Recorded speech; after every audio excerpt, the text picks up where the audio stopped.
technical errors.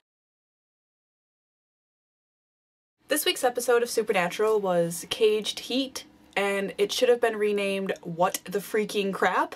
Okay, I don't even know where I should begin. They threw a lot of stuff at us, and there was a lot of things revealed and a lot of storylines beginning and ending, and it was jam-packed with basically every important character except Bobby, and, you know, all signs point to awesome, but I didn't get there.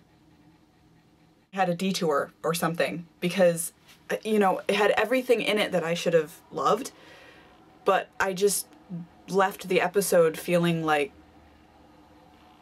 extremely confused. Crowley is dead.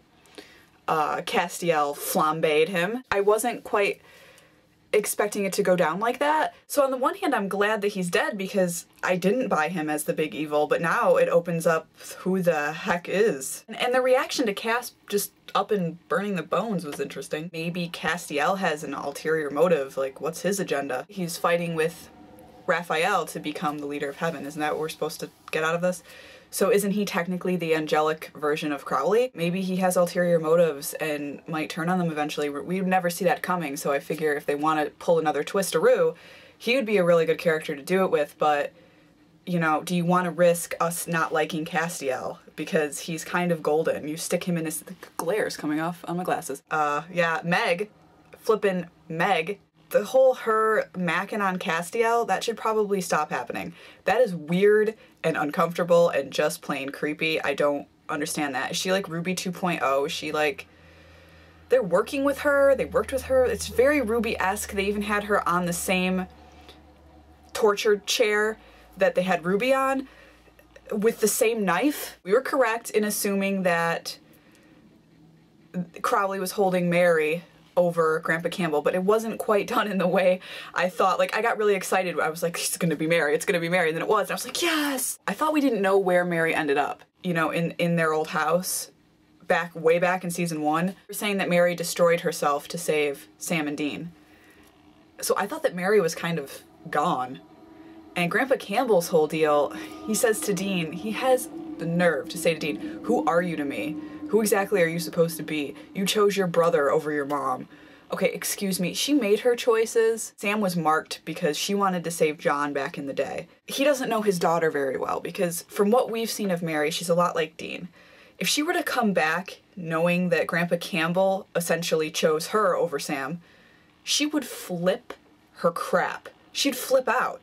She wouldn't want to be saved when her sons are in danger. We know this. The picture of Mary that he has in his mind is his daughter, and I understand that, but I just wasn't emotionally drawn to that. Dean's reaction of, we don't make deals with demons, you're not even going there, don't even try to save our mother. If Sam and Dean don't care about saving Mary, I don't care about saving Mary. Do you know what I'm saying? Now we have this whole thing with Sam's soul, and now Sam shouldn't have his soul back because he'll be a vegetable that apparently no one is powerful enough to fix.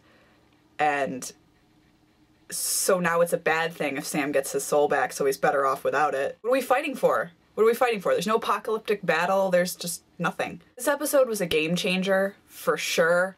I just don't know what game we're playing now. I feel like they're throwing a bunch of theories out there into the universe and seeing which ones stick. Did any of this make sense?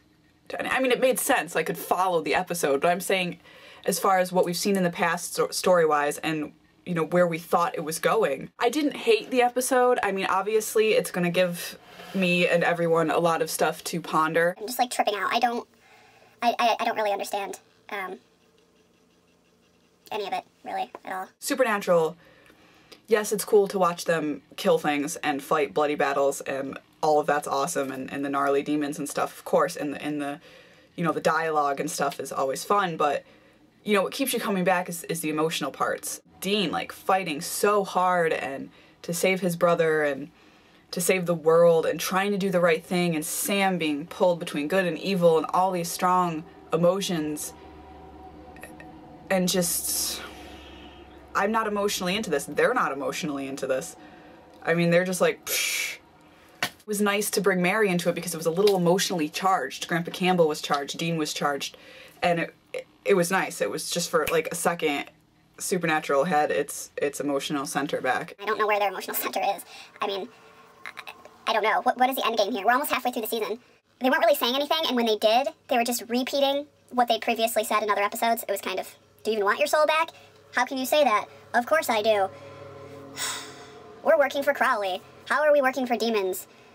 Dean, you're a hypocrite. Like, yeah, we know. This is the first time in Supernatural history that I have no idea what they're gonna do. If you loved this episode, let me know why, and let me know what parts stuck out to you, and maybe I'm just missing it. I'm a day late with this video. I've been really like, my mind is everywhere right now. I'm like going through like some sort of manic episode or something. I will see you guys midweek with a more coherent video on baking.